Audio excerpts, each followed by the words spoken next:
입은 재앙의 문이요 혀는 몸을 해치는 칼이다. 한 사람의 입에서 나오는 말은 결코 우연이 아니다. 그것은 오랫동안 마음속에 자리 잡은 생각과 습관의 결정체다. 말은 그 사람의 마음을 감추지 못한다.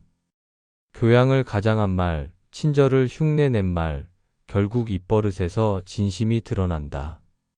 당신도 이런 경험이 있지 않은가?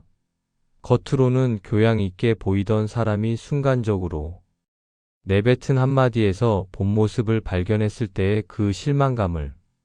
언어학의 세계적 권위자 스티브는 이렇게 말했다. 언어는 단순한 소통의 도구가 아니라 우리의 사고방식을 형성하는 틀이다. 이 한마디가 의미하는 바는 무엇인가? 오늘은 이 주장을 근거로 입버릇에서 드러나는 사람의 품격을 정확히 파악하는 가장 확실한 방법을 알려주겠다. 특히 노인의 말은 평생 다져진 습관의 결정체다. 젊은이는 말을 고치고 다듬을 시간이 있지만 노인의 말버릇은 수십 년간 다져진 단단한 습관이다. 그러나 정약용은 나이 들어서도 말을 고칠 수 있다면 그것이야말로 진정한 수양이라고 했다. 늘 남의 흉을 보는 사람은 마음이 가난한 사람이다. 칭찬을 아끼지 않는 사람은 마음이 넉넉한 사람이다. 불평이 많은 사람은 세상을 원망하고 감사로 말하는 사람은 세상을 품는다. 말투가 급한 사람은 감정을 다스리지 못하고 말끝이 따뜻한 사람은 배려를 알고 있다. 입의 온도는 마음의 온도다. 정약용은 말의 종류를 크게 5가지로 나누었다. 첫째, 칭찬의 말. 둘째, 비판의 말. 셋째, 불평의 말. 넷째, 감사의 말. 다섯째, 침묵의 말. 이 5가지 말의 비율이 그 사람의 품격을 결정한다고 했다. 칭찬의 말이 많은 사람은 마음이 넉넉하고 관대하다. 그들은 타인의 장점을 발견하는 안목이 있으며 그것을 인정하고 표현할 줄 안다. 이런 사람 곁에 있으면 자연히 기분이 좋아지고 더 나은 사람이 되고 싶은 동기가 생긴다.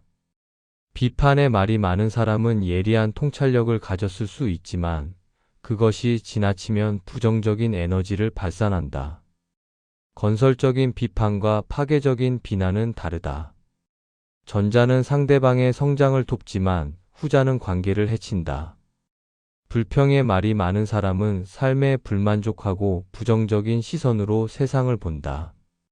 작은 불편함도 참지 못하고 토로하는 습관은 자신과 주변 사람들의 기운을 떨어뜨린다. 정약용은 불평은 스스로에게 짓는 감옥이라 했다. 감사의 말이 많은 사람은 긍정적인 마음가짐을 가졌다. 어려운 상황에서도 감사할 것을 찾아내는 눈을 가진 사람은 행복할 확률이 높다. 정약용은 하루에 3번 감사의 말을 하는 사람은 오래 살 것이라고 했다. 마지막으로 침묵을 지킬 줄 아는 사람은 자제력과 지혜를 갖췄다. 말해야 할 때와 침묵해야 할 때를 아는 것, 그것이 진정한 말의 지혜다. 정약용은 말을 아끼는 자는 생각을 아끼지 않는다고 했다. 팝상에서 남의 실수를 덮는 사람은 품격 있는 사람이다. 하지만 남의 허물을 이야기하는 사람은 언제나 자기 안의 불안을 감추려는 사람이다. 남이 없을 때 남을 칭찬하는 사람, 그는 진심이 있는 사람이다. 누가 듣든 말든 흉을 보는 사람, 그는 결코 신뢰받을 수 없다. 일상 대화에서 가장 먼저 드러나는 습관적인 말에 주목하라. 아침에 만났을 때 오늘 날씨가 좋네요 라고 말하는 사람과 또 월요일이네요. 피곤해요 라고 말하는 사람의 인생과는 다르다. 식사 중 이 음식 정말 맛있네요 라고 먼저 말하는 사람과 소금이 너무 많네요 라고 지적하는 사람의 태도 차이를 보라. 음식 한 그릇에도 감사할 줄 아는 사람과 항상 부족함을 먼저 찾는 사람. 그들이 인생에서 느끼는 행복의 총량은 다를 수밖에 없다. 정약용은 특히 반복되는 말의 중요성을 강조했다. 자주 하는 말은 단순한 습관이 아니라 그 사람의 세계관을 반영한다. 항상 바쁘다고 말하는 사람은 실제로 시간을 관리하지 못하는 사람일 수 있다. 난 운이 나빠라고 자주 말하는 사람은 자신의 책임을 외부로 돌리는 습관이 있을 것이다. 또한 말의 어조와 속도도 중요하다. 빠르고 급한 말투는 조급한 마음을, 느리고 차분한 말투는 안정된 마음을 반영한다. 말끝을 올리는 사람은 타인의 인정을 구하는 경향이 있고, 말끝을 내리는 사람은 자신감이 있을 수 있다. 평소에는 감춰져 있던 그 사람의 진짜 말버릇이 여실히 드러나는 순간이 있다. 바로 스트레스 상황, 위기의 순간, 그리고 술자리에서다. 이때 나오는 말이야말로 그 사람의 진짜 마음을 보여준다. 갑작스러운 위기나 스트레스 상황에서 침착함을 유지하며 차분히 말하는 사람은 자제력과 정신력이 강하다. 반면 작은 일에도 쉽게 흥분하고 거친 말을 내뱉는 사람은 감정 조절 능력이 부족하다. 술자리에서의 말은 특히 중요하다. 치기가 오를수록 평소 억제하던 마음이 드러나기 때문이다. 정약용은 술은 진실의 거울이라 했다. 술에 취해 험담을 늘어놓는 사람, 자랑을 늘어놓는 사람, 감정을 주체 못하는 사람은 평소에도 그런 마음을 품고 있었을 가능성이 크다. 화가 났을 때 가장 먼저 나오는 말에도 주목하라. 욕설과 비난이 먼저 나오는 사람과 화가 나도 절제된 표현을 하는 사람의 인격 차이는 명확하다.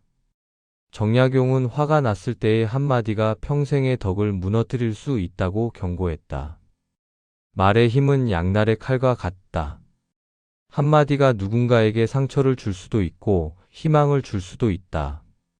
특히 노년기에는 삶의 지혜가 담긴 말 한마디가 후손들에게 큰 유산이 될 수 있다. 정약용은 말년에 이런 글을 남겼다. 내가 평생 후회하는 것은 하지 말았어야 할 말을 한 것이요. 한 번도 후회하지 않는 것은 해야 할 말을 하지 않은 것이다. 이 말은 침묵의 가치를 다시 한번 일깨운다. 말의 습관은 곧 생각의 습관이다. 긍정적인 말을 자주 하면 긍정적인 생각이 늘어나고 부정적인 말을 자주 하면 부정적인 생각이 늘어난다. 그래서 정약용은 제자들에게 말을 바꾸면 운명이 바뀐다고 가르쳤다. 노년의 말버릇은 평생 다져온 습관의 결정체다. 그러나 정약용은 말을 바꾸는데 늦은 때란 없다고 했다. 오늘부터 말을 바꾸면 내일의 생각이 바뀌고 한 달 뒤에 습관이 바뀌며 1년 뒤에 인생이 바뀐다. 정약용의 말 수양법. 정약용은 말을 다스리기 위한 3가지 수행법을 제시했다. 첫째, 말하기 전 3번 생각하라. 둘째, 하루에 한 번은 다른 사람을 진심으로 칭찬하라. 셋째, 화가 날 때는 열을 세고 나서 말하라. 말 습관을 고치기 위해서는 우선 자신의 말버릇을 객관적으로 인식해야 한다.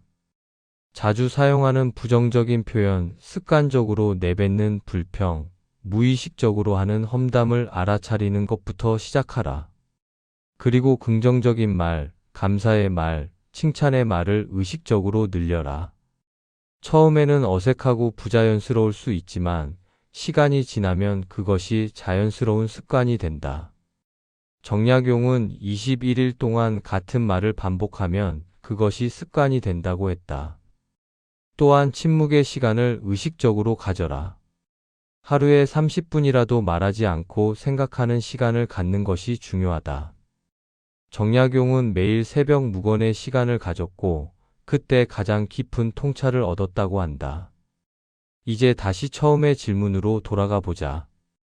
입버릇이 곧 그 사람의 품격이라면 우리는 어떤 말을 유산으로 남길 것인가? 정약용은 말년에 이런 글을 남겼다.